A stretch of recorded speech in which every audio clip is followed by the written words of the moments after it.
السلام عليكم ورحمة الله وبركاته. بسم الله الرحمن الرحيم. الحمد لله رب العالمين والصلاة والسلام على سيد المرسلين نبينا محمد وعلى آله وصحبه أجمعين. أما بعد فقد قال المؤلف رحمه الله تعالى وعن ابن عباس رضي الله عنهما قال لما تزوج علي فاطمة رضي الله عنهما قال له صلى الله عليه وسلم آتيها شيئا قال ما عندي شيء قال فأين درعك الحطمية رواه أبو داود والنسائي وصححه الحاكم. মহান আল্লাহর সমস্ত প্রশংসা যে আল্লাহ পাক রব্বুল আলামিন তার দিনকে পূর্ণাঙ্গ করেছেন। এমন কোনো ক্ষেত্র নেই যেই ক্ষেত্রে দ্বীন ইসলামের দিক নির্দেশনা বা বিধিবিধান যথেষ্ট না। সালাত এবং সালাম নাজিল হোক প্রিয় নবী সাল্লাল্লাহু আলাইহি সাল্লামের উপর, যার মাধ্যমে আল্লাহ পাক রব্বুল তার দিনকে পূর্ণতা দান করেছেন। আমাদের আলোচনা চলছে বিয়ের মোহর সম্পর্কে। এই মর্মে 894 নম্বর হাদিস আরবি আমাদের বুলুগুল মারামে আব্দুল্লাহ বিন আব্বাস রাদিয়াল্লাহু তাআলা আনহুমা থেকে বর্ণিত, তিনি বলেন যে লাম্মা তাজাওয়াজা আলীউন ফাতেমা, আলী রাদিয়াল্লাহু তাআলা আনহু যখন ফাতেমা রাদিয়াল্লাহু আনহাকে বিবাহ করলেন, নবী করিম সাল্লাল্লাহু আলাইহি ওয়াসাল্লাম মেয়েকে বিবাহ করলেন। নবী করিম সাল্লাল্লাহু আলাইহি ওয়াসাল্লামের কে চাচাতো ভাই যদি নবী সাল্লাল্লাহু আলাইহি ওয়াসাল্লামের হন, তাহলে ফাতেমার সাথে আমাদের দেশীয় আত্মীয়তায় সম্পর্ক চাচা এবং ভাতিজির, কিন্তু আপন চাচা কি চাচতো চাচা, তাই না? আপন চাচার সাথে বিবাহ হারাম, আপন মামার সাথে আপন চাচার সাথে বিবাহ হারাম। যখনই চাচতো তখন আর এই সম্পর্ক শরীয়তে এমন কোনো মূল্য রাখে না যে যার কারণে হারাম হবে বৈবাহিক সম্পর্ক। বোঝা গেছে? সুতরাং চাচতো মামা যত চাচতো হোক, আপন চাচতোই হোক না কেন, আপন মামা হারাম। শুধু আপন মামা বলতে এই কথা বুঝবেন না যে সৎ মামা হারাম নয়। আপন মামা হোক অথবা বই মাতৃ হোক বই পিতৃ হোক, সেটা মামা। ওই রকমের চাচা, আপন চাচা, মা বাপ দুই দিক থেকে শরিক হোক অথবা বই মাতৃও চাচা হোক বই পিতৃও চাচা হোক, এগুলো হচ্ছে চাচা। আর যেগুলো চাচতো আমাদের দেশের ভাষায়, সেগুলি আসলে হারাম করে না। আমাদের সামাজিক অবস্থা এমন যে এইরকম যদি কেউ বিয়ে করে তাহলে ওকে এক ঘরে করে দিবে, যে ভাতিজিকে বিয়ে করে ফেলেছে, চরম অপরাধ করেছে, জাহেল মূর্খ। আবার অন্যদিকে আর এক মূর্খতা আছে যে দুধ বোনকে বিয়ে করছে, দুধ বোনকে বিয়ে করে আছে। আমার কাছে গত কয়েকদিন আগে প্রশ্ন এসেছে, আর একজন দুধ বোনকে বিয়ে করার জন্য প্রস্তুত, বিয়ে দেওয়ার জন্য প্রস্তুত। দুধ বোনকে বোন মনে, অথচ দুধ বোন আপন বোনের মতো। হারাম। তো অজ্ঞতার কারণে এইসব সামাজিক কুসংস্কার এবং হারামে অনেকে লিপ্ত হচ্ছে, অথবা জায়েজ কাজকে অপরাধ মনে করছে। নবী করিম সাল্লাল্লাহু আলাইহি ওয়াসাল্লাম বললেন তখন আলীকে, আতিহা শাইআন, তুমি আমার মেয়ে ফাতেমাকে বিয়ে করলে তো তাকে কিছু দাও, মোহরানা, বিনা মোহরে তার বিয়ে চলবে না, কিছু দাও। তাহলে কিছু দিলেই মোহর হতে পারে। তার সর্বনিম্ন কোনো পরিমাণ শরীয়তে সহিহ হাদিসের ভিত্তিতে কোনো নির্ধারিত নেই, কোন রকমের নির্ধারণ করা নেই। কোনো কিছু দাও, সেই আন, সেটা অল্প হলেও সেই, আর বেশি হলেও সেটাও সেই, কোনো কিছু। তখন বললেন আলী রাদিয়াল্লাহু তাআলা আনহু, মা ইনদি শাইউন, আমার কাছে কিছুই নেই। কত অভাব ছিল। আলী রাদিয়াল্লাহু তাআলা আনহু রাসূলুল্লাহ সাল্লাল্লাহু আলাইহি ওয়াসাল্লামের ঘরেই ছোট থেকে লালিত পালিত হয়েছিলেন। কারণ নবী সাল্লাল্লাহু আলাইহি ওয়াসাল্লামের চাচা আবু তালেবের ছেলে মেয়ের সংখ্যা বেশি ছিল, আর আর্থিক দিক থেকে অভাব ছিল, যার ফলে নবী সাল্লাল্লাহু আলাইহি ওয়াসাল্লাম ছোট থেকে আলীকে, চাচাতো ভাইকে নিজের ঘরে রেখেছিলেন, লালন পালন করতেন। কিছু নেই আমার কাছে। কালা ফাইনা দের ওকাল হোতামিয়া, তোমার হোতামি বর্মটি কোথায়?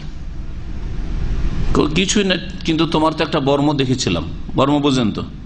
যুদ্ধক্ষেত্রে শরীরে যে লোহার যা পরিধান করা হয় আত্মরক্ষার জন্য, শরীরের সুরক্ষার জন্য, সেটাকে দেরআ বলে। দেরআ মানে হচ্ছে বর্ম। সেই হোতামি দেরআ বা বর্মটি কোথায়? হোতামি বলা হয়েছে একটি বংশ আরবদের, হোতামা বিন মুহারিব, আব্দুল কাইস বড় একটি বংশ, তারই একটি গোত্র শাখা বংশ। সেই বংশের লোকেরা এই বর্ম তৈরি করত, সেই জন্য সেই বংশের সাথে সম্পৃক্ত করে ওই বর্মকে কি বলা হইতো? হতামি বলা হইতো, যেমন আমার দেশের অমুক ডিস্ট্রিক্টের গামছা, কোন ডিস্ট্রিক্টের শাড়ি, লুঙ্গি বলা হচ্ছে না। হাদিস ইমাম আবু দাউদ বর্ণনা করেছেন তার সুনানে, ইমাম নাসাই তার সুনান কিতাব বর্ণনা করেছেন, ইমাম হাকিম বর্ণনা করেছেন মুস্তাদরাক এবং সহিহ বলেছেন। হাদিসকে ভাষ্যকারও বলছেন যে আল হাদিস, এই হাদিসকে ইমাম হাকিম সহিহ বলেছেন। ওয়াসাকাত আন হুয়া ওয়াল মুনজির, ইমাম আবু দাউদ হাদিস বর্ণনা করে নীরব থেকেছে, ইমাম মুনজিরিও নীরব থেকেছেন। এই হাদিস সম্পর্কে ইমাম সানআনী, ইয়ামানের একজন বড় মুহাদ্দিস, বুলুগুল মারামের ভাষ্যকার তিনি, তার একটি আরবি ভাষ্য রয়েছে সবুলুস সালাম, খুব প্রসিদ্ধ কিতাব। তিনি বলছেন আর রিওয়ায়াত ফি তাইয়িনে সাদাকে ফাতেমা গায়রু মুসনাদা বা গায়রু মুসনাদা, ফাতেমা রাদিয়াল্লাহু তাআলা মোহর যে কতটা নির্ধারণ হয়েছিল এই মর্মে রিওয়ায়াত কোন সনদ সহকারে মুত্তাসিল মিলিত সনদে নেই। ইমাম ইবনে হাজম বলছেন আন্নাল আহাদিস আল্লাতী ফি আন্না নবী সাল্লাল্লাহু আলাইহি ওয়া সাল্লাম আলিয়ান আইয়াদখুলা বিফাতিমা হাত্তা ইউতিহা শাইআন ইন্নামা জাত মিন তুরুকিন মুরসালা আও ফিহা মাজহুলুন ওয়ালা ইয়াসিহু মিনহা ওয়ালা ইয়াসিহু শাইউম মিনহা। ইমাম ইবনে হাজম বলছেন যে হাদিসগুলিতে বর্ণনা করা হয়েছে আলী রাদিয়াল্লাহু তাআলা যখন নবীর মেয়ে ফাতেমাকে উঠিয়ে নিয়ে আসতে চাইলেন, তার সাথে সাক্ষাৎ করতে চাইলেন, তখন বললেন যে না, অতক্ষণ না যতক্ষণ তুমি কিছু না দিচ্ছ। এই হাদিসগুলি যে বর্ণিত হয়েছে সেগুলির সনদ হচ্ছে মুরসাল, অথবা সেইগুলির সনদে অজ্ঞ ব্যক্তি, মাজহুল, অজ্ঞাত পরিচয় ব্যক্তি, যার পরিচয় জানা যায় না যে সে আসলে নির্ভরযোগ্য সিকা কিনা, এইরকম বর্ণনাকারী রয়েছে। সুতরাং এই মর্মে কোন সহিহ সনদে হাদিস বর্ণিত নেই। তাহলে এই হাদিস সম্পর্কে যা জানলাম যে ইমাম হাকিম শুধু হাদিসটিকে সহিহ বলেছেন। ইমাম হাকিমের সহিহ বলা অনেক সময় গ্রহণযোগ্য হয় না, আবার কখনো অন্যরা সমর্থন করলে সেটা গ্রহণযোগ্য। হাদিস সহিহ কিনা আল্লাহু আলাম, কিন্তু যদি ধরে না হয় যে হাদিস নির্ভরযোগ্য সহিহ, তাহলে হাদিস থেকে প্রমাণিত হইল যে সব মাসাইল, তা হচ্ছে যে মোহর কিছু না কিছু হতেই হবে। আর মোহর হওয়ার ক্ষেত্রে আরেকটি মাসলা যেটা প্রমাণিত হলো সেটা যে টাকা পয়সাই হইতে হবে জরুরি নয়, টাকা পয়সা হইতে হবে এটাও জরুরি নয়। কারণ নবী করিম সাল্লাল্লাহু আলাইহি ওয়াসাল্লাম কিছু দিতে বললেন, ও বলে আমার কাছে কিছু নেই, তখন নবী সাল্লাল্লাহু আলাইহি ওয়াসাল্লাম বললেন যে তোমার বর্ম কোথায়? বর্ম তো না দিনার না দিরহাম, না রৌপ্য মুদ্রা, না স্বর্ণ মুদ্রা। কিছু ফুকাহারা এর মাধ্যমে উদ্দেশ্য হচ্ছে খণ্ডন করা ওই মতটির কিছু ফকিহদের, যারা বলছে যে মোহরানাতে হয় স্বর্ণ হইতে হবে, না হয় চাঁদি হইতে হবে, যেটা কারেন্সি হিসাবে ব্যবহৃত হতো তখন। তো এইরকম কিছু হইতে হবে, এটা শক্তিশালী মত নয়, বরং যে কোনো, গত সপ্তাহে আলোচনা করেছে, যে কোনো টাকা পয়সা ছাড়া, স্বর্ণ চাঁদি ছাড়া যে কোনো মাল সামান হইতে পারে। মাল সামান ছাড়াও যে কোনো উপকার হইতে পারে, কোনো একটা উপকার করে দেওয়া, কোনো কিছু শিখিয়ে দেওয়া, এইরকম হইতে পারে। জি, মূসা আলাইহিস সালামের ঘটনা গত সপ্তাহে বলিনি, সেটা এখানে দলিল হিসেবে বলা যেতে পারে। মূসা আলাইহিস সালাম শুআইবের মেয়েকে যখন বিয়ে করলেন, সেই শুআইব নবী ছিলেন অথবা অন্য কোনো শুআইব, ইখতিলাফ রয়েছে, জন্য নিশ্চিত বলা যাবে না যে তিনি, বরং নবী যে ছিলেন তার শ্বশুর, এটা সহিহ সনদে প্রমাণিত নয়, তিনি অন্য কোন শুআইব ছিলেন। যখন বিয়ে করলেন মাদিয়ানে গিয়ে মেয়েকে, তখন মোহরানা কি দিয়েছিলেন? চাকর খাটা, 8 বছর কমপক্ষে শ্রম দিতে হবে, চাকর খাটো আমার বাড়িতে, আর না হলে যদি ওর চাইতে বেশি, আমার ডিমান্ড হচ্ছে তুমি 10 বছর যাও তো ভালো। আলা আনতা আজরানি সামানিয়া হেজাজ, সূরা কাসাস রয়েছে, ফাইন আতমামতা আশারান ফামিন ইনদিক, কমপক্ষে 8 বছর আমার ঘরে চাকরি করতে হবে, বকরি চড়াইতে হবে, আর যদি 10 বছর করে দাও তাহলে আরো ভালো। তাহলে বোঝা গেল যে কারো বাড়িতে গোলামি খেটে চাকরি করে, কাজকর্ম করেও তার মেয়েকে বিয়ে করা শরীয়তে আছে, প্রমাণিত আছেন নবীর ঘটনা থেকে, মূসা আলাইহিস সালামের ঘটনা থেকে। জরুরি নয় যে স্বর্ণ হইতে হবে, চাঁদি হইতে হবে, অথবা টাকা হইতে হবে, রিয়াল ডলার হইতে হবে, জরুরি নয়। এই হাদিস দ্বারা বোঝা গেল যে মোহরানার ক্ষেত্রে বেশি পরিমাণ হইলে যে মান ইজ্জত বেড়ে যাবে এমন কিছু নাই। নবী করিম সাল্লাল্লাহু আলাইহি ওয়াসাল্লামের চাইতে, তার মেয়ের চাইতে মর্যাদার অধিকারী আর কে হইতে পারে? মেয়ের বিয়ে দিচ্ছেন, কিছুই নেই জামাইয়ের কাছে মোহর দেওয়ার জন্য, কিছু তো দাও, বলছে কিছুই নেই। তখন নবী সাল্লাল্লাহু আলাইহি ওয়াসাল্লাম বলছেন যে তাহলে বর্মটা, তোমার বর্মটা কোথায় আছে, ওইটাই। মোহরানা হচ্ছে আসলে, তাই বলছেন যে মোহরানা বিবাহ বন্ধনের আসল বিনিময় নয়, বরং এটা হচ্ছে এমন কিছু যেটা একটা উপঢৌকন স্বরূপ। মহারানা বেশি হলেই যে সেই পরিবারের বা সেই মেয়ের পাত্রীর মানিজ্যত বেড়ে যাবে, তার বা মেয়ের বাবার মানিজ্যত বেড়ে যাবে, এমন বিষয়টি নয় শরীয়তে আসলে। নাহলে সবচেয়ে বেশি মানিজ্যতের অধিকারী রাসূলুল্লাহ সাল্লাল্লাহু আলাইহি ওয়াসাল্লাম এবং তার পরিবার, তার মেয়ে। মোহরানা হচ্ছে, বলছেন ভাষ্যকার, ওয়াইন্নামা সাদাকু হাদিয়াতুন তাইয়্যিবাতুন লিজাওজাতিন জাদীদা, নতুন অতিথি আপনার বাড়িতে আসে তার জন্য উপঢৌকন, হাদিয়া, স্বেচ্ছায় হাদিয়া উপঢৌকন পেশ করা। তারপরে হাদিস বলছেন, ওয়ান আমর ইবনে শুআইব আন আবিহি আন জাদ্দিহি রাদিয়াল্লাহু আনহুম قال قال رسول الله صلى الله عليه وسلم আইয়ুমা ইমরাতিন নুকিহাত আলা সাদাকিন আও হিবাইন আও ইদাতিন ক্বাবলা ইসমাতিন নিকাহি ফাহুয়া লাহা ওয়া মা কানা বাদা ইসমাতিন নিকাহি ফাহুয়া লিমান উতিয়াহু ওয়া হাক্কু মা উকরিমা আর-রাজুলু আলী ইবনাতুহু আও উখতুহু, রাওয়াহু আহমদ ওয়াল আরবা ইল্লা তিরমিজি। আমর ইবনে শুআইব থেকে বর্ণিত, তিনি তাবেঈ, তিনি বর্ণনা করেন তার পিতা শুআইব থেকে। শুআইব বর্ণনা করছেন তার পিতা থেকে, অর্থাৎ আমরের দাদা থেকে। আমরের দাদা হচ্ছেন আব্দুল্লাহ বিন আমর ইবনে আস সাহাবী। এই হচ্ছে তাদের বংশ পরম্পরা। এই আমর ইবনে শুআইব থেকে যতগুলি হাদিস বর্ণিত হয়েছে, এটা সনদের একটা আলোচনা গবেষণামূলক। সেটা হচ্ছে যে আমর ইবনে শুআইবের হাদিস সম্পর্কে দ্বিমত রয়েছে, সহিহ না জয়ীফ, দ্বিমত রয়েছে। সঠিক মত এই ক্ষেত্রে যে আমর ইবনে শুআইবের হাদিস হাসান পর্যন্ত পৌঁছেছে, সহিহ না আর জয়ীফও না, হাসান, আমলযোগ্য। তিনি বলেন কালা রাসূলুল্লাহ, মানে আমরের দাদা বলেন যে রাসূলুল্লাহ সাল্লাল্লাহু আলাইহি ওয়াসাল্লাম বলেছেন, আইয়ুমা ইমরাতিন নুকিহাত আলা সাদাক, যে কোনো মহিলার বা মেয়ের যদি বিবাহ হয় মোহরানার ওপর, কোনো একটা মোহরানার ওপর, আও হেবাইন, অথবা কোনো উপঢৌকনের ওপর, উপহার দিল, আও এদাতিন, অথবা কোনো প্রতিশ্রুতির ওপর, যে আমি বিবাহ করবো আর একে 1 বিঘা জমি লিখে দেবো, দিল না, কিন্তু ওয়াদা, প্রতিশ্রুতি করলো, আমি বিদেশে, আমি যেখানে থাকি সেখানে নিয়ে যাব, অনেক সময় ওই দেশে যেতে চাও, ওই দেশের আকর্ষণ আছে, অথবা স্বামীর সাথে যদি তা থাকতে পায় তাহলে বিয়ে করবে, না হলে বিয়ে করবে না। অনেক মেয়েরা আছে আজকাল ওই প্রবাসীকে বিয়ে করতে চায় না, খবর আছে আপনাদের? জানছে প্রবাসী নিয়ে যেতে পারবেন, বলছেন না নিয়ে যাওয়া যাবে না। না, এটা প্রথম শুনেছিলাম মদিনার এক ছাত্র আমার এলাকার, প্রস্তাব পেশ করলো বিয়ের জন্য। এক মেয়েকে, স্কুলের পড়া মেয়েকে, হেডমাস্টার বা মাস্টারের মেয়ে যখন বিয়ের প্রস্তাব পেশ করলো, ছেলে তো ভালো, মদিনা ইউনিভার্সিটি লেখাপড়া করে, বলছে যে আমাকে নিয়ে যেতে পারে, বলছে নিশ্চয়তা নেই, বলছেন না তাহলে বিয়ে করবো না, তাহলে বিয়ে করবো না। জি হ্যাঁ, তো অনেকে মনে করে যে আমরা বিদেশে থাকি, আমাদের কত যে মূল্য, তো এটা ভাবিয়েন না আবার, যে আমরা বিদেশে যেহেতু রিয়াল ইনকাম করি বা ডলার ইনকাম করি, পাউন্ড ইনকাম করি, তো অনেক আমাদের মূল্য আছে না, এটা ভাবিয়েন না। জি হ্যাঁ, অনেকেই চাই না যে মেয়ের বিবাহ দিব, অথবা মেয়ে চায় না যে বিয়ে করবো, আর বিয়ে করবার স্বামী 2 বছর 3 বছর পর আসবে, অথবা কোথায় ইউরোপে নিয়ে যাবে, কোথাও নিয়ে যাবে, না, নিশ্চিত হতে চায়। যদি কোন মহিলার সাথে বিবাহের সময় মোহরানা দেওয়া হয়, অথবা কি করা হয়, কোন উপঢৌকন দেওয়া হয়, অথবা কোন প্রতিশ্রুতি করা হয়, কাবলা ইসমাতিন নিকাহে, বিবাহ বন্ধনের আগেই, বিবাহের কথাবার্তা চলছে, এখনো ইজাব কবুল হয়নি, তার আগেই যদি কিছু দেওয়া হয়, আমাদের সে দেওয়া হয় এরকম কিছু, দেয় না? কেন দেখতে যায়, দেয় না?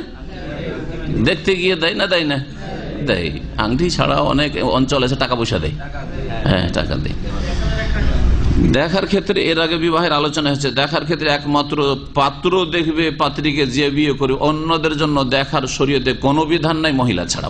মহিলাকে দেখতে পারে, আপনার বেশি ভালো করে দেখার প্রয়োজন রয়েছে, অনেক সময় প্রয়োজন রয়েছে, কারণ একটা যুবক যখন একটা মেয়েকে বিয়ে করতে যায়, তখন এত আবেগে থাকে বিয়ের জন্য যে ও কালোকেও ভালো লাগে, তারপরে ওর চারিত্রিক দোষ থাকলেও ভালো লাগে, দেখলেই পাগল হয়ে যায়। সেজন্য শুধু ছেলে দেখে বিয়ে করে, পাত্র দেখে বিয়ে করে নেবে, এইটাও ক্ষতি থেকে বা ঝুঁকি থেকে মুক্ত নয়। এই জন্য শরীয়তি পরামর্শ হচ্ছে যে তার মা বোনেরা দেখো, মহিলারা দেখো, ভিতরে গিয়ে ওর আখলাক, চরিত্র, কথাবার্তা, চাল চলন দেখুক। কিন্তু এ গোটা বংশধরকে নিয়ে যে বন্ধু মহলকে, কলেজ ইউনিভার্সিটির যত আমার বন্ধু বান্ধব সবকে নিজে দেখবেন, এটা জায়েজ নয়, হারাম কাজ। হারাম কাজ ভালো করে রাখ। বিবাহ বন্ধনের আগে যদি মোহরানা দেওয়া হয়, আগে মোহরানা দিয়ে দেওয়া হয়েছে, বিবাহের কথাবার্তা হচ্ছে, পাকা হয়েছে তখন, অথবা কোনো উপঢৌকন দেওয়া হয়েছে যেমন দেওয়া হয় দেশে, অথবা কোনো প্রতিশ্রুতি করা হয়েছে বিবাহ বন্ধনে, তার আগে প্রতিশ্রুতি করা হয়েছে কোনো কিছু দেব, লিখে দেবো ইত্যাদি, যা কিছু হোক না কেন, তাহলে এটা পাবে কে? বলছেন ফাহু আল্লাহা। তাহলে এই বস্তুটি মোহরানায় হোক, কত বড় কোনো কথা প্রতিশ্রুতি করা হলো, জমি জায়গায় একটা বাড়ি লিখে দেবো ইত্যাদি, এটা ওই মেয়েটির জন্য, পাত্রীর জন্য। সে শুধু মালিক হবে, তার বাপ ভাই কেউ নিতে পারবে না, কেউ তাতে হক বসাতে পারবে না। ওমা কানা বাদা ইসমাতিন নিকাহি। আর বিবাহে বন্ধনের পরে যদি দেওয়া হয়, যে কবুল হয়ে গেল, কবুল হওয়ার পরে ছেলে বলছে, পাত্র বলছে যে আমি এই দেবো আমার স্ত্রীকে, অথবা স্ত্রী ছাড়া আর কাউকে দেবো, আমি ওর বাপকে দেবো, ওর ভাইকে দেবো, ওর বোনকে দেবো, হ্যাঁ যৌতুকগুলি আছে, ভাই বোন আছে, সবাইকে দেবো। আমাদের দেশে যেমন কাপড় দেওয়া আছে, শাড়ি দেয় সবকে, ঢালা হারে, লুঙ্গি দেয়, এগুলো আছে না নেই আমাদের দেশে? হ্যাঁ। ফাহুয়া লেমান ও তিয়াহু, যাকে দেবে তার হবে, সেটা যাকে দেবে তার হবে, যার নামে দিয়েছে তার হবে। ওখানে আবার ওই পাত্রী এই কথা বলতে পারে না, আমার স্বামী দিয়েছে, বোনকে বলতে পারে তুই কেন নিবি না, যাকে দিয়েছে সে নিবে, সে হক রাখে। হ্যাঁ, ভাইকে কথা বলতে পারো যে তুমি কেন নিবে, ও তো আমার স্বামী দিয়েছে, এই অধিকার নেই। ওয়াহাক্কু মা উকরিমার রাজুলু আলাইহি ইবনাতুহু আও উখতুহু। আর কোন ব্যক্তির সম্মান প্রদর্শন করা হোক, এটা অধিক হক রাখে কিসের ভিত্তিতে? তার মেয়ের ভিত্তিতে অথবা তার বোনের ভিত্তিতে। বোন অথবা মেয়ে দেওয়ার ভিত্তিতে যে শ্রদ্ধা সম্মান করা হয়, মর্যাদা পেশ করা হয়, এটা সবচেয়ে বেশি তার অধিকার। অর্থাৎ যেই ব্যক্তি নিজের মেয়ে দিয়েছে, মেয়ের বাবা, অথবা যেই ব্যক্তি বোন দিয়েছে, সে সম্মানের, শ্রদ্ধার এবং উপঢৌকন পাওয়ার কি অধিক হক রাখে, অধিকারী। তাহলে দিতে হবে উপঢৌকন কাকে? হ্যাঁ, কাকে দিতে হবে? মেয়ের আত্মীয় স্বজনকে না ছেলের আত্মীয় স্বজনকে? হাদিস কি বলে? মেয়ের আত্মীয় স্বজনকে। ভালো করে বুঝেন, হাদিস সবচেয়ে বেশি হক রাখে শ্রদ্ধা সম্মানের আর উপঢৌকনের ইত্যাদির যেই ব্যক্তি মেয়ে দিয়েছে অথবা যেই ব্যক্তি বোন দিয়েছে। তাহলে মেয়ের আত্মীয় স্বজনরা কিসের হক রাখে?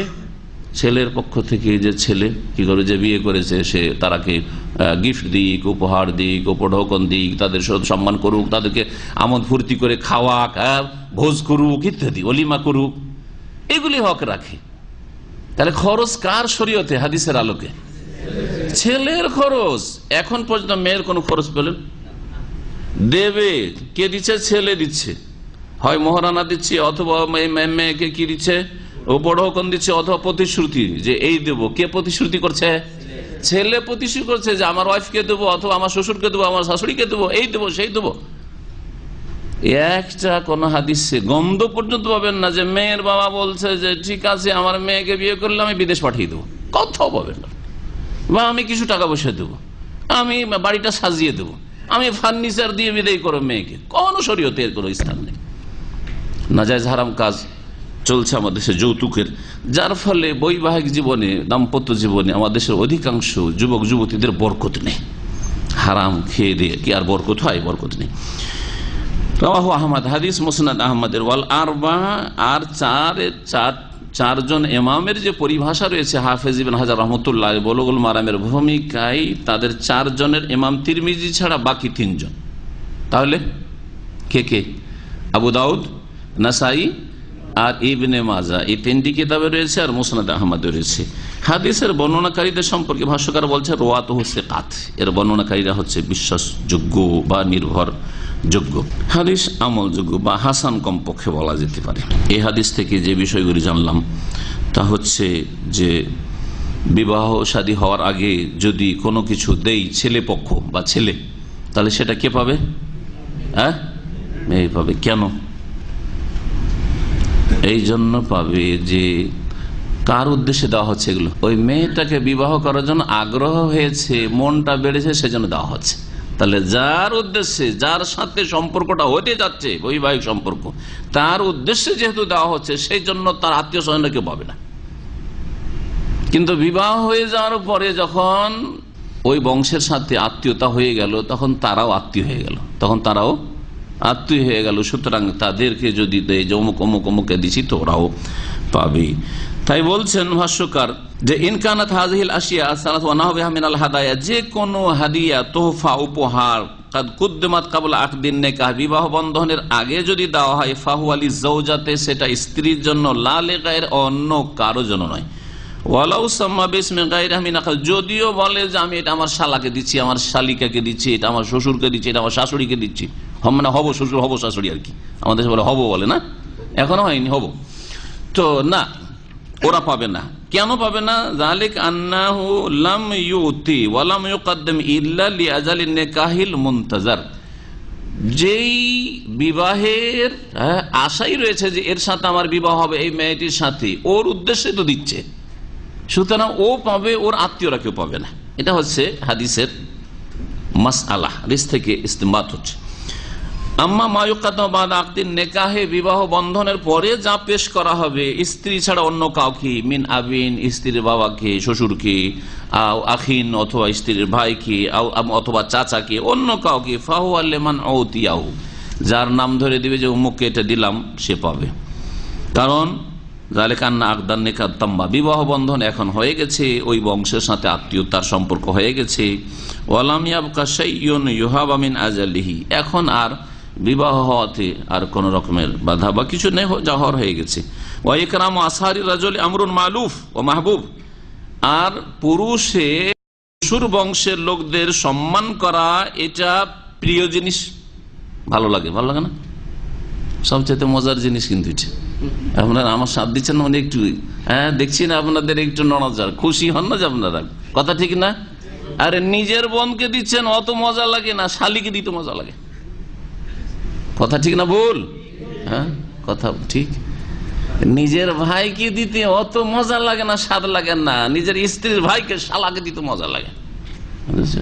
এটা অধিকাংশ লোকের এটা হচ্ছে প্রকৃতি, স্বভাব, এবং এই ক্ষেত্রে উৎসাহিত করা হয়েছে। কিন্তু হ্যাঁ, সেলাতুল আরহামের ওপর অগ্রাধিকার দিয়ে নয়। শরীয়তে জায়েজ না জায়েজ কিছু নয়। আপনি আপনার শ্বশুরকে শাশুড়িকে দিচ্ছেন, শালিকে দিচ্ছেন, শালাকে দিচ্ছেন, কোনো অসুবিধা নেই, বোঝা গেছে। কিন্তু আপনার বাপ মায়ের ওপর অগ্রাধিকার দেবেন শ্বশুর শাশুড়িকে, আপন ভাই বোনদের ওপর অগ্রাধিকার দেবেন আপনি শালা শালিকে, এইটা আবার শরীয়ত বিরোধী কাজ। কারণ এদের সাথে আপনার রহেমের জরায়ুর সম্পর্ক রয়েছে, রক্তের সম্পর্ক রয়েছে, সেলাতুল আরহাম। আর শ্বশুর বংশের সাথে আপনার জরায়ুর কোনো সম্পর্ক নেই, যেটা সেলাতুল আরহাম বলা হয়েছে। হ্যাঁ, সেই সেলাতুল আরহাম, তাদের সাথে আপনার ওয়াইফের আত্মীয়তার রক্তের সম্পর্ক আছে, আপনার তার রক্তের সম্পর্ক নেই। আপনার ছেলে মেয়েদের তাদের রক্তের সম্পর্ক আছে মায়ের মাধ্যমে, কিন্তু আপনার তার রক্তের সম্পর্ক নেই, যার ফলে সেলাতুল আরহামের আওতাভুক্ত তারা নাই। তাদের সাথে যে আল্লাহ পাকের এই বিবাহের বন্ধনের মাধ্যমে, আল্লাহ পাকের বিধান এর মাধ্যমে যে আত্মীয়তা হয়েছে, এই আত্মীয়তা রয়েছে, এবং এর ওপর তারা হকদার, শ্রদ্ধা সম্মানের উপর ঢোকন পাওয়ার। জি, ফাকাদ আসবাহু আকারিব, তারা আত্মীয়তে পরিণত হয়েছে। আর এই রকম আত্মীয়দের সাথে ভালো আচরণ করা, তাদেরকে তোহফা উপহার দেওয়া শরীয়ত সম্মত বিষয়, শরীয়ত বিরোধী না। কিন্তু আল আহম ফাল মহিম, শরীয়তের একটি কায়দা, নীতিমালা শুনে রাখেন। আল আহম ফাল মহিম, আল আহম মানে অধিক গুরুত্বপূর্ণ, যেটা বেশি ইম্পর্টেন্ট, আর একটা হচ্ছে ইম্পর্টেন্ট। কোনটাকে আগে রাখবেন? যেটা অধিক গুরুত্বপূর্ণ। একটা হচ্ছে গুরুত্বপূর্ণ, আর একটা হচ্ছে অধিক গুরুত্বপূর্ণ। যেটা সবচেয়ে বেশি গুরুত্বপূর্ণ সেটাকে আগে রাখতে হবে যে কোনো দিনের বিষয়ের ক্ষেত্রে।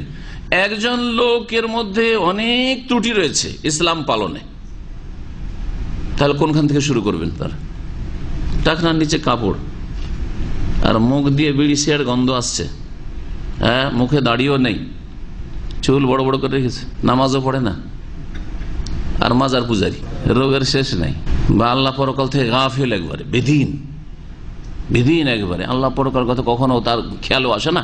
টাকনার উপরে কাপড় না তো জাহান্নামে যাবে, ওখান থেকে দাঁড়িয়ে রাখো, না হলে চিনাই তো যায় না যে মুসলিম কিনা। এখান থেকে মুখে গন্ধ আসে তো আপনার কাছে তো ফেরেশতাই আসবে না, এই দাওয়াত দাওয়াতে শুরু করবেন না।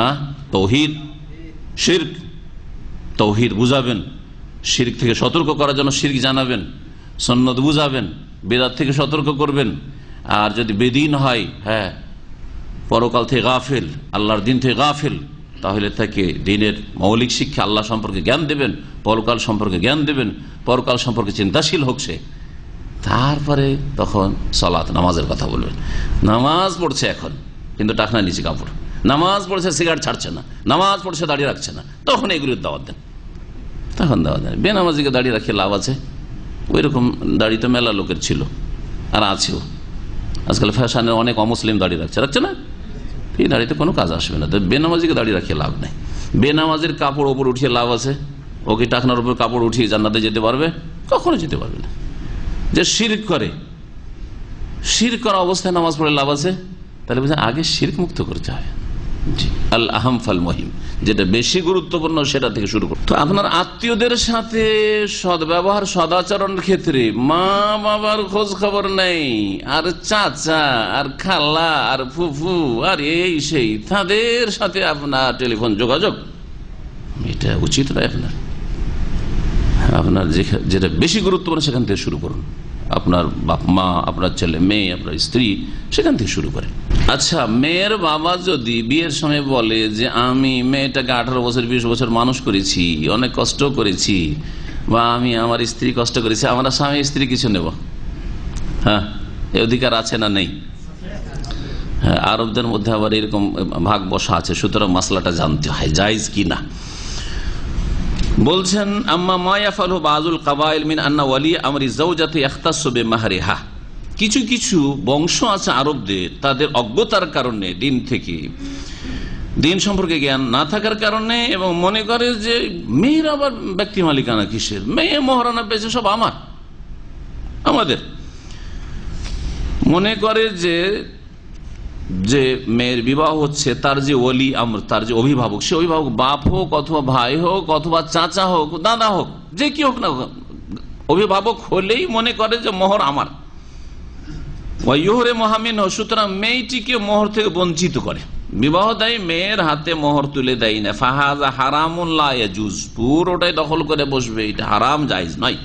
ফালা ইয়াহিলু লিজাওজি আন ইউতিয়াহু ইয়াহা, স্বামীর জন্য উচিত হবে না যে মোহর দেবে মেয়ের অভিভাবককে, মেয়েকে দিতে হবে, মেয়ের কাছে পৌঁছাবে। অভিভাবক শুধু বাপ বলছি না, বাপের মাসলা আসছে, বাপের ক্ষেত্রে ছাড় আছে, কিন্তু বাপ ছাড়া অন্যান্য যে ওলি অভিভাবক, দাদা, চাচা, ভাই, ওরা কেউ নিতে পারবে না, ওদের কোনো হক নেই, ওরা নিতে পারবে না। কেন বাপের জন্য জায়েজ আছে, কিছু যদি নেই সেটার দলিল আসছে।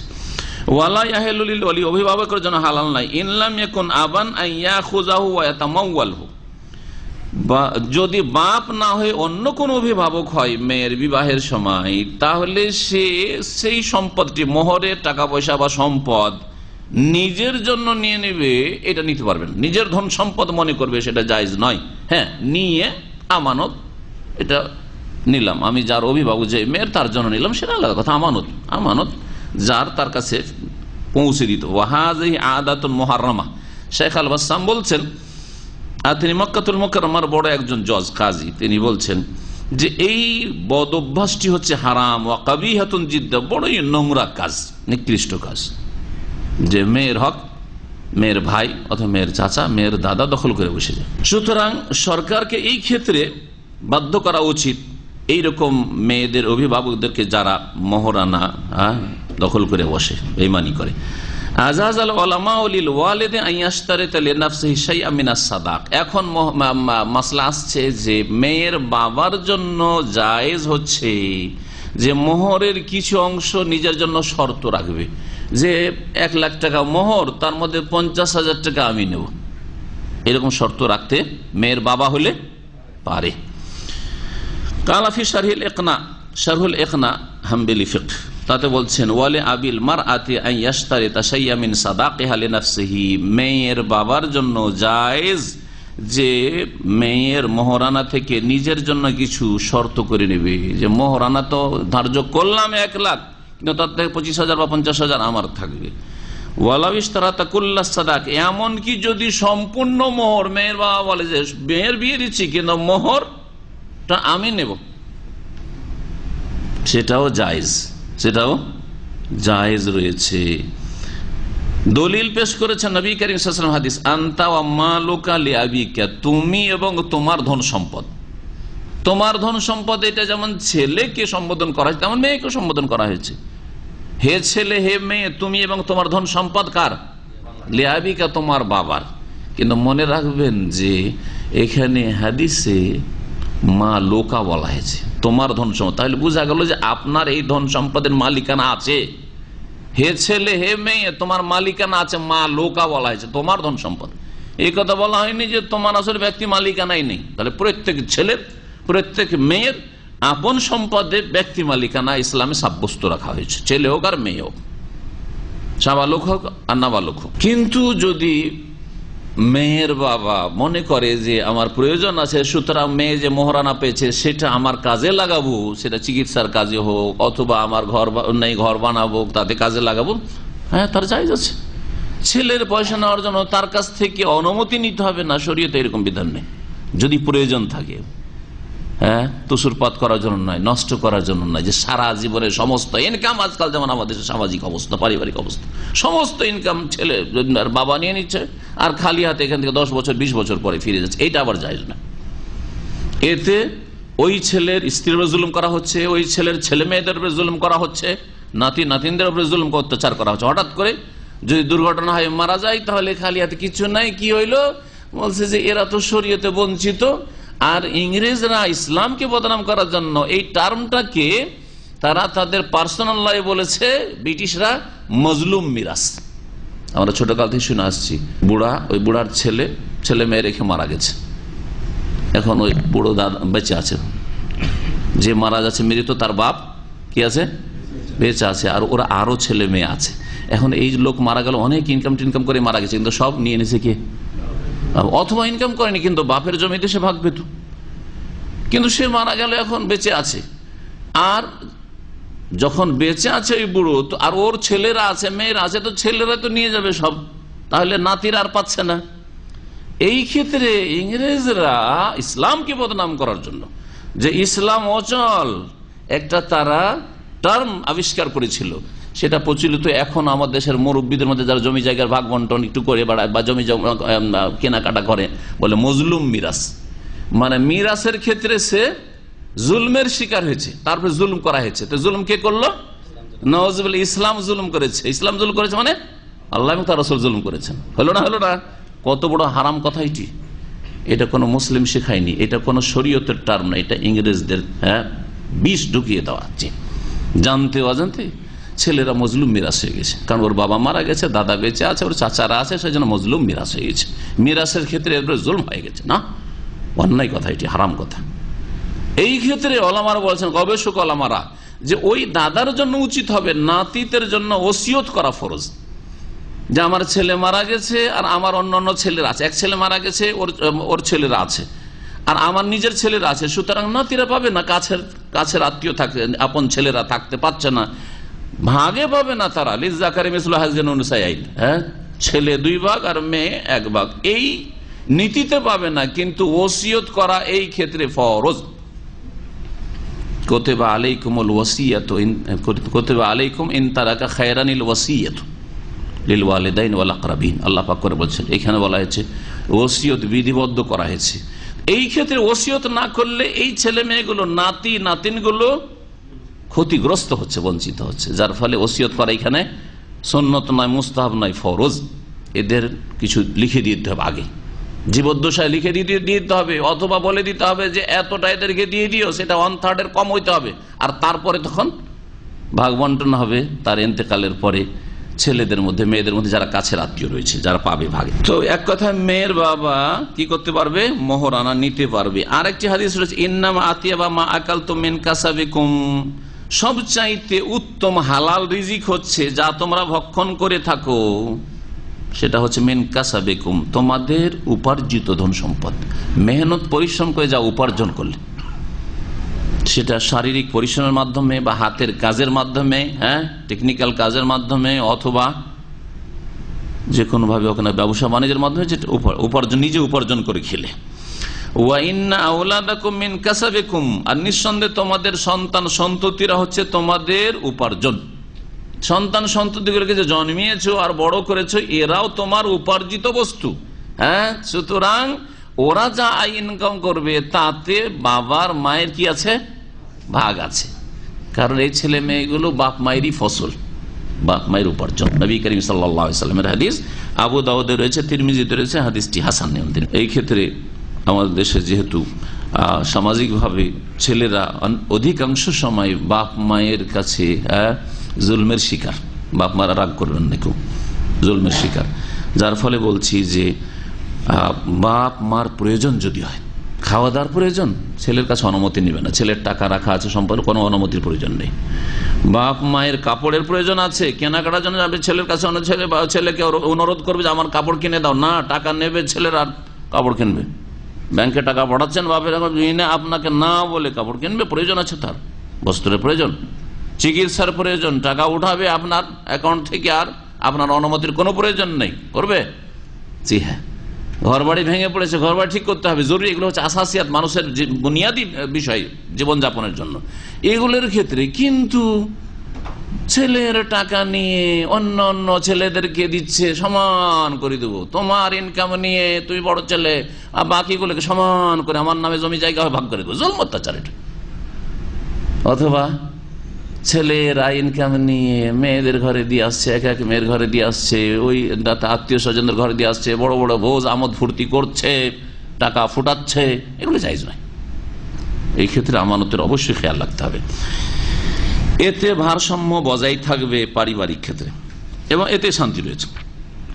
ওয়ান আলকামা আন ইবনে মাসউদিন রাদিয়াল্লাহু আনহুমা আন্নাহু সাআলা আন রাজুলিন তাযাওয়াজা ইমরাতান ওয়া লাম ইয়াফরিজ লাহা সাদাকান ওয়া লাম ইয়াদখুল বিহা হাত্তা মাতা। আলকামা রাহিমাহুল্লাহ প্রখ্যাত তাবী, আব্দুল্লাহ বিন মাসউদের ছাত্র। আলকামার ছাত্র ইব্রাহিম নাখী, ইব্রাহিম নাখীর ছাত্র হচ্ছেন ইমাম আবু হানিফা রাহমাতুল্লাহ আলাইহি। তো বলছেন যে আব্দুল্লাহ বিন মাসউদ রাদিয়াল্লাহু তাআলা আনহু থেকে, তার ওস্তাদ থেকে বর্ণনা করছেন প্রখ্যাত সাহাবী, আন্নাহু সাআলা আন রাজুলিন, জিজ্ঞেস করলেন আলকামা একজন লোক সম্পর্কে, তাযাওয়াজা ইমরাতান, সে এক মহিলাকে বিয়ে করেছে, ওয়ালাম ইয়াফরিজ লাহা সাদাকান, কিন্তু মোহর ধার্য করেনি। তাহলে বিনা মোহর ধার্য করাই বিবাহ জায়েজ না জায়েজ নয়? জায়েজ না জায়েজ নয়? জায়েজ। ধার্য না করলেও বিয়ে হয়ে যাবে যদি ইজাব কবুল ঠিক থাকে, যেগুলি বিবাহের রুকুন রয়েছে, শর্ত রয়েছে, সেগুলি ঠিক থাকে। আর বিবাহের রুকুন শর্ত সম্পর্কে একটা আলোচনা করেছি কয়েক মাস আগে বিস্তারিত। মোহর লাগবে, এমন নয় যে বিনা মোহরে বিয়ে, কিন্তু মোহর ধার্য করেনি। এখন মোহর যখন ধার্য করেনি, কি দেবে? মাহরে মিসল, মাহরে মিসল আসছে হাদিসে। মোহর ধার্য করেনি কিন্তু বিবাহ করেছে, ওয়ালাম ইয়াদখুল বিহা, তারপরে তার সাথে দেখা সাক্ষাৎ হয়নি, নির্জনতায় আসে নাই, হাত্তা মাতা, ওই পুরুষ মারা গেছে, যে ছেলে বিয়ে করেছিল মারা গেছে, দেখা সাক্ষাৎ না হয়ে মোহরও ধার্য করেনি, মারা গেছে। এখন মাসলা কি হবে? এটা কবুল হয়েছে, তখন তার স্ত্রী হলে তার ধন সম্পদে ভাগ বন্টন, মিরাজ পাবে পাবে না, এসব মাসলা। তার মোহর ধার্য করেনি, সেটার কি হবে ইত্যাদি। ফাকাল ইবনে মাসউদ, আব্দুল্লাহ ইবনে মাসউদ রাদিয়াল্লাহু তাআলা আনহু বলেন, লাহা মিসলু সাদাকে নিসাইহা, এই মেয়েটির জন্য মোহরানা রয়েছে তার মতো যেসব পরিবারের বা আত্মীয়র মহিলারা রয়েছে তাদের মোহরের মতো, এবং ওই রকম স্তরের মহিলারা, মেয়েরা যারা রয়েছে ওই রকম স্তরের, ওই জামানার। ভালো করে বিষয়টি বুঝবেন। একটা পরিবারে যেসব অন্যান্য মেয়েরা রয়েছে তাদের মোহরানা কত। আর এই যুগে এমন নয় যে 10 বছর আগের খবর, 10 বছর 5 বছরে আমার দেশে সবকিছুর মূল্য কি হয়েছে, ডবল হয়ে যায়। এই জন্য ফিক্সড ডিপোজিটে অতটাই দেয়, ওর বেশি দেয় না। ও জানছে যে 5 বছরে সবকিছু দাম কি হয়ে গেছে, ডবল হয়ে গেছে, ভাড়া ডবল। দেখবেন 5 বছর পর দেখেন ভাড়া ডবল হয়ে গেছে। জি, এই জন্য সুদী ব্যাংকে যারা টাকা রেখে মনে করে যে ফিক্সড ডিপোজিটে ভালো ইনকাম করলে কিছুই পায় না, ঘোড়ার ঘাস পায়, ওরা কিছুই পায় না, আসলে হারাম পায়, কিছুই পায় না, আসলে সবকিছুর মূল্য ডবল হয়ে গেছে। আর বরকত নাই সুদে, আল্লাহ বরকত নিশ্চিন্ন রেখেছেন। মহারানা এই যে 2-4 মাস 6 মাস 1 বছরের মধ্যে যে মেয়েগুলির বিয়ে হয়েছে এই বংশে, এবং এই রকম স্তরের মেয়ে এইরকম শিক্ষা দীক্ষা, এইরকম পরিবার, আত্মীয়র মধ্যে সবাই একই স্তরের নেই। একজন আছে শিক্ষিত পরিবার, এক ভাইয়ের মেয়ে শিক্ষিতা, আর দিনের হোক আর দুনিয়ার শিক্ষিতা হোক, পর্দানাশীল, হ্যাঁ, বা পয়সাওয়ালা। আর এক ভাই আছে একটু গরিব, অথবা ওই মেয়েরা চাচাতো বোনই ঠিকই, হ্যাঁ, খালাতো বোন, ফুফাতো বোন, কিন্তু তারা তেমন শিক্ষা দীক্ষা লাভ করে নাই, তাদের তেমন পর্দাও নেই, বা তাদের ওই রকম অর্থও নেই। তাহলে একই রকম মোহর কি করা হবে? এই জন্য এই মাহারে মিসল মানে ওই রকম স্তরের মেয়েরা ওই যুগে কেমন মোহর তার বংশে আছে ওই রকম মোহরটা পাবে। এবং এই ক্ষেত্রে একটা সমঝোতায় আসতে হবে। বলছেন যে ওই মেয়েটি মাহারে মিসল পাবে, মিসল সাদাকে নিসাইহা, ওর বংশের যে অন্যান্য মহিলাদের যে মোহর রয়েছে ওই রকম মোহর পাবে। লা ওয়াকসা ওয়ালা সাতাতা, তাতে কোনো রকমের কমতিও চলবে না আর কোনো বাড়তিও চলবে না। যে দুই দিক থেকে টানা পড়া শুরু হয়, ছেলে যেহেতু এখন মোহর ধার্য করেনি, বলছেন না আমি 10,000 টাকা দেবো, হ্যাঁ বাংলাদেশি টাকা 10,000 টাকা, 10,000 টাকা মোহরই নেই, হয়তো 10,000 দেবো। আর মেয়ে বা মেয়ের বাবা বলছেন না আমি 5 লাখ টাকা নেবো। সমঝোতা আসায় মুশকিল, অনেক পার্থক্য, তাই না? কম বেশি না, দেখতে হবে যে আশেপাশের আত্মীয় স্বজনের, ওই মেয়েটির আত্মীয় স্বজনের মেয়েদের বা মহিলাদের মোহরানা এখন কেমন চলছে। ও আলাইহাল ইদ্দাতু, আর এই মহিলার ইদ্যত রয়েছে, ইদ্যত রয়েছে, স্বামী মারা গেছে, তার কিসের ইদ্যত রয়েছে? ইদ্যত কতদিন? বিধবার 4 মাস 10 দিন। ওয়ালাহাল মিরাসু, আর ওই মহিলা, ওই স্ত্রী তার স্বামীর ধন সম্পদে কি পাবে? মিরাস পাবে, অংশ পাবে, ধন সম্পদের উত্তরাধিকারিণী হবে। কতটা মিরাস? ছেলে মেয়ে যদি থাকে তাহলে 1/8, 8 ভাগের 1 ভাগ, 2 আনা। এক কথায় সহজ মাসে কত? 16 আনাতে 2 আনা, 8 ভাগ মানে 2 আনা। আর যদি ছেলে না থাকার, এখানে বিয়ে হয়েছে ছেলে নাই, হ্যাঁ, তাহলে রবো 1/4, 4 আনা। ফাকামা মাকিল ইবনে সিনানিন, যখন এই ফয়সালা করে দিলেন আব্দুল্লাহ মাসউদ রাদিয়াল্লাহু তাআলা আনহু, ফতোয়া দিলেন নবী সাল্লাল্লাহু আলাইহি সাল্লামের ইন্তেকালের পরের ঘটনা। মাকিল ইবনে সিনান আশজাই একজন সাহাবী, তিনি বললেন বললেন কাজা রাসূলুল্লাহ সাল্লাল্লাহু আলাইহি ওয়াসাল্লাম বিরওয়া বিনতে ওয়াশিক, রাসূলুল্লাহ সাল্লাল্লাহু আলাইহি ওয়াসাল্লাম এইরকমই একটি ঘটনা, কেস তার কাছে এসেছিল। সেই ক্ষেত্রে মেয়েটির নাম ছিল বিরওয়া বিনতে ওয়াশিক, ওয়াশিকের মেয়ে বিরওয়া, ওর বিবাহের এইরকমই ঘটনা ছিল। ইমরাতাম মিন্না, আমাদেরই গোত্রের বংশের একজন মহিলা, তার ক্ষেত্রে ফয়সালা দিয়েছেন নবী সাল্লাল্লাহু আলাইহি ওয়াসাল্লাম মিসলাম মা কাযাইতা হে ইবনে মাসউদ, যেমন আপনি ফয়সালা দিলেন, মানে আপনার বিচারটা নবী সাল্লাল্লাহু আলাইহি ওয়াসাল্লামের বিচারের সাথে মিলে গেছে। আনন্দিত হবেন না, হবেন না? ইবনে মাসউদ বড়ই খুশি হইলেন। জি, ইজতিহাদ করে ফতোয়া দিয়েছেন, কিন্তু ইজতিহাদে তিনি সঠিক সিদ্ধান্তে উপনীত হইতে পেরেছেন। ফারিহা বিহা ইবনে মাসউদ, ইবনে মাসউদ এই কথা শুনে অত্যন্ত খুশি হলেন। রাহু আহমদ, ইমাম আহমদ বর্ণনা করেছেন, ওয়াল আরবা, আরো 4 জন ইমাম, আবু দাউদ, নাসাই, তিরমিজি, ইবনে মাজাহ, ওয়া সাহাহু তিরমিজি, তিরমিজি সহিহ বলেছেন, ওয়া হাসানাহু জামা, একদল ওলামারা বা ইম্মা এই হাদিসটিকে হাসান বলেছেন। হাদিস হচ্ছে সহিহ, ভাষ্যকার বলছেন এই হাদিস প্রমাণ করে যে মোহরের কথা যদি উল্লেখ না করা হয় বিবাহ বন্ধনের সময়, ইজাব কবুলের সময় অথবা আগে যদি উল্লেখ না করা হয়, তাতে লা ইউখিল্লু বিসিহাতিন নিকাহ, বিবাহ শুদ্ধ হয়, কোনো বাধা নেই। বিবাহ শুদ্ধ, মোহর বাঁধুক আর বিবাহ। আমার মেয়ের বিয়ে পড়িয়ে দেন, অভিভাবক আছে, বিনা অভিভাবক না, পালিয়ে গিয়ে বিয়ে করছে না, মেয়ের অভিভাবক আছে, আমার মেয়ে বা আমার বোনের বিয়েটা পড়িয়ে দেন, বিয়ে দিয়ে দেন, বা আমার মেয়ের বিবাহ অমুকের সাথে আমি দিলাম, দিতে প্রস্তুত।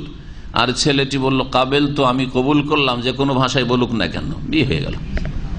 ওলি আছে, আর তার আগেই কথা পাকা করার আগে মেয়ের কাছে কি করতে হবে? এজেন্ট অনুমতি নিয়ে নিতে হবে। বিনা অনুমতিতে, অসন্তুষ্ট যদি থাকে, অসম্মতি থাকে, বিবাহ দেওয়া জায়েজ নয়।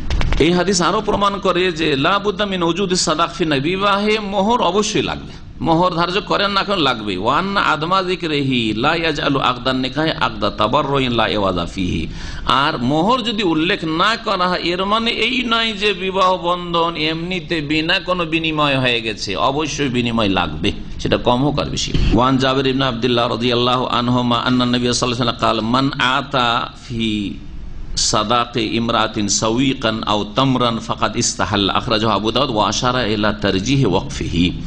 জাবির ইবনে আব্দুল্লাহ রাদিয়াল্লাহু তাআলা আনহুমা থেকে বর্ণিত, তিনি বলেন যে নবী করিম সাল্লাল্লাহু আলাইহি ওয়াসাল্লাম বলেছেন, কেউ যদি কোনো ছেলে বিবাহ করতে গিয়ে কোন মহিলাকে বিয়ে করতে গিয়ে যদি ছাতু দেয়, সাউইকান, মোহরানাতে ছাতু দিয়েছে,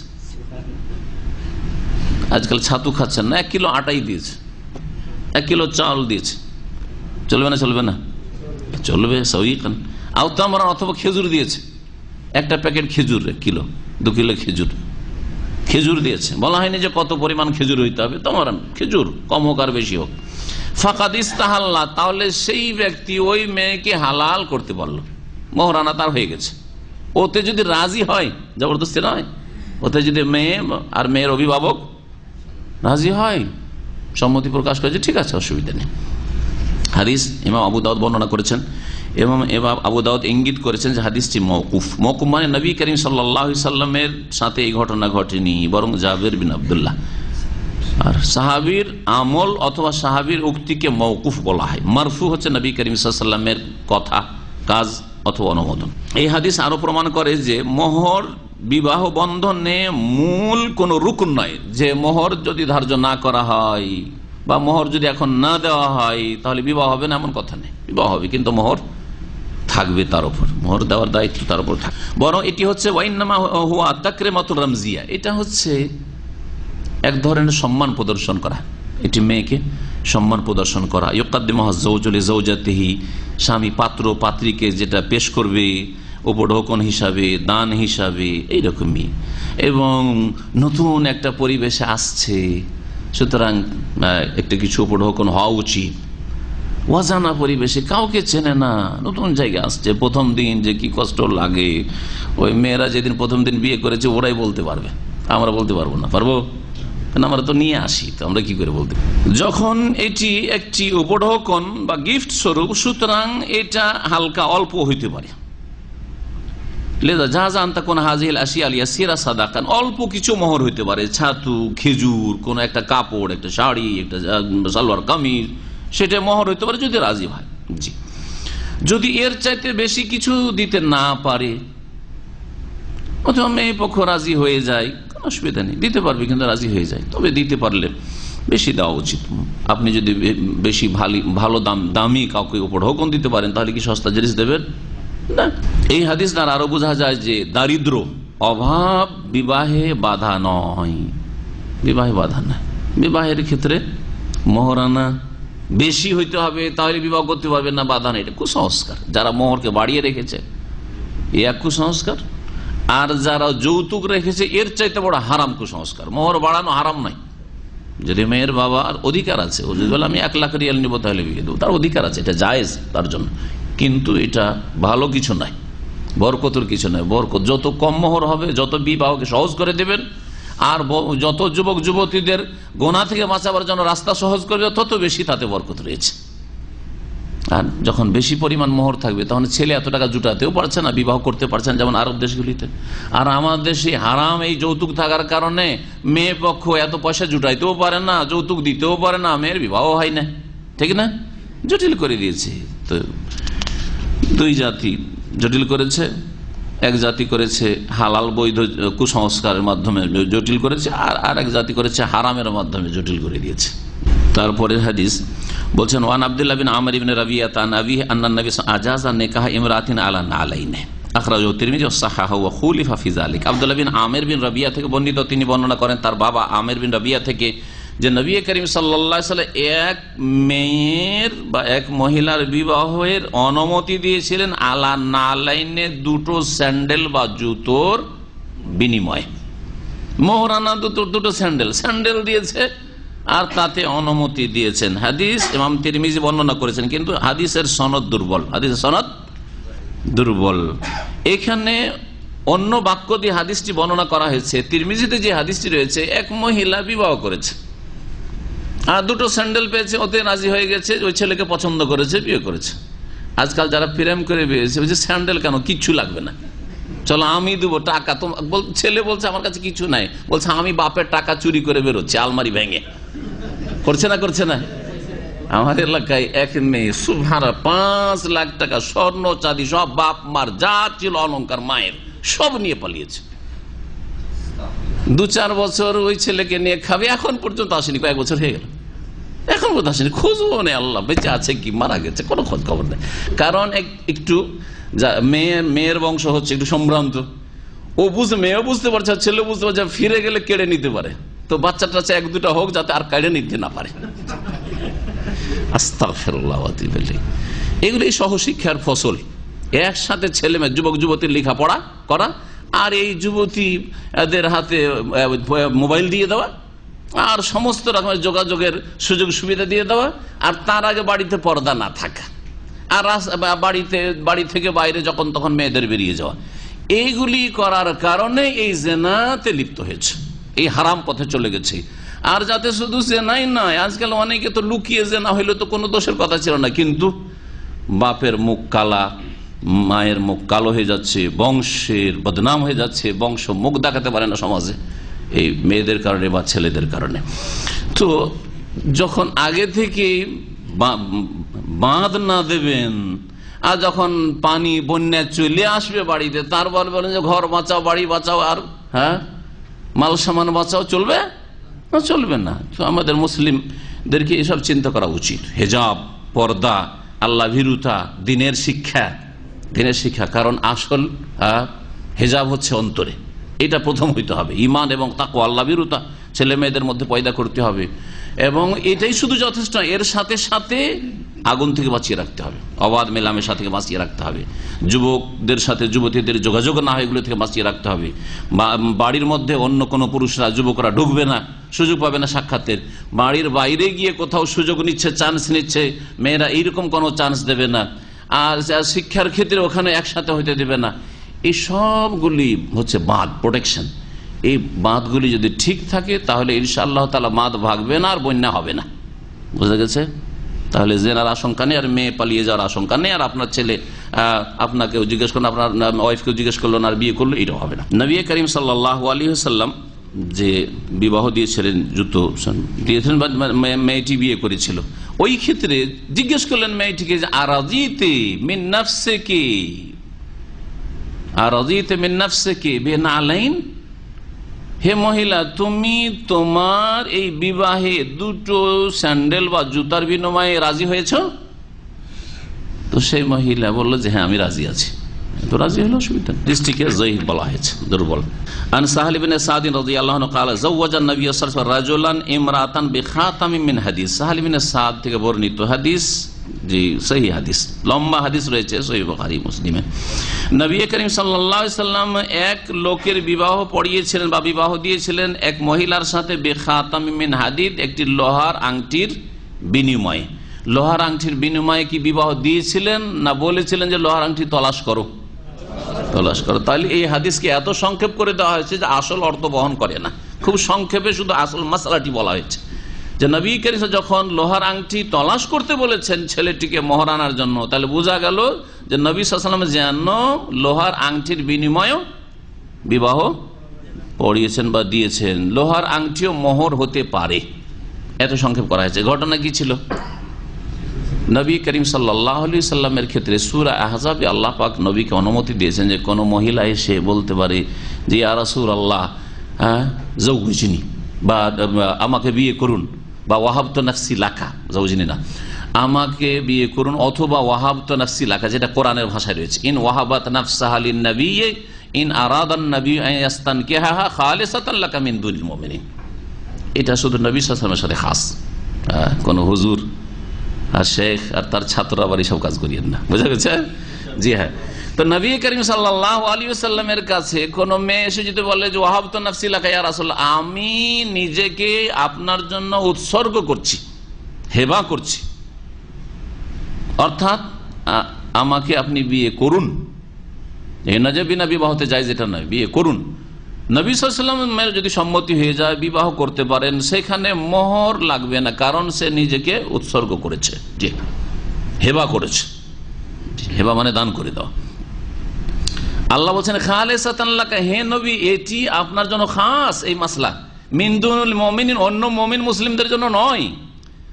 তারা বলছে ইন আরাদান নবী আন ইয়াস্তানকিহা, নবী যদি বিবাহ করতে চান, আবার জবরদস্তিও না যে একজন মহিলা বলে দিয়েছে সেই জন্য নবীর জন্য বিবাহ করা আবশ্যক হয়েছে, এটাও জরুরি নয়। নবীর স্বাধীনতা আছে, আল্লাহ পাক নবী করিম সাল্লাল্লাহু আলাইহি ওয়াসাল্লামের ক্ষেত্রে কতটুকু আল্লাহ পাক দেখেন ছাড় দিয়েছেন, কত মর্যাদা দিয়েছেন যে নবীর এখতিয়ার রয়েছে। তারপরে ওই মহিলা এসে বললো যে ওয়াহাবতু নাফসি লাকা ইয়া রাসূলুল্লাহ। নবী করিম সাল্লাল্লাহু আলাইহি ওয়াসাল্লাম মেয়েটিকে একটু দেখলেন, কারণ বিবাহ করতে চাইলে দেখা জায়েজ, দেখলেন আর দেখার পরে চুপ হয়ে গেলেন, চুপ হয়ে আর কিছু বললেন না। মেয়েটি কিছুক্ষণ দাঁড়িয়ে থাকলো, তারপরে বসে গেল। নবী সাল্লাল্লাহু আলাইহি ওয়াসাল্লাম কোনো জবাব দিলেন না, হ্যাঁ না কিছু জবাব দিলেন না। একজন সাহাবী খুব গরিব মানুষ বলছে ইয়া রাসূলুল্লাহ যাওয়াজনিহা ইন লাম তাকুন লাকা হাজা, আপনার যদি প্রয়োজন না থাকে তাহলে আমার সাথে বিয়েটা দিয়ে দেন। নবী করিম সাল্লাল্লাহু আলাইহি ওয়াসাল্লাম বললেন যে হাল ইনদাকা শাই, কিছু আছে? তখন ওই সাহাবী কি বলল? মা ইনদি ইল্লা ইজারি, আমার কাছে একটা লুঙ্গি, এই যে লুঙ্গি আছে, গায়ে গেঞ্জি দূরের কথা, আরে গেঞ্জি আজকে থেকে 50 বছর আগে গেঞ্জি মানুষ পরতো না, একটা শার্ট জামা রাখতো, যদি বাইরে টাইরে গেলেও শার্টটাই পরে নিল, সরাসরি গায়ের সাথে লেখা শার্ট, গেঞ্জিও পেত না। জি হ্যাঁ, আল্লাহর অনেক নিয়ামতে আলহামদুলিল্লাহ পড়েন, আর এই নিয়ামত পেয়ে যদি আল্লাহর শুকরিয়া আদায় না করেন, বলছে খেতে পাবো না, বেশি ছেলে মেয়ে হইলে তো আল্লাহ সব ছিনিয়ে নেবেন। জি, অভাব বাড়ছে না সচ্ছলতা বাড়ছে?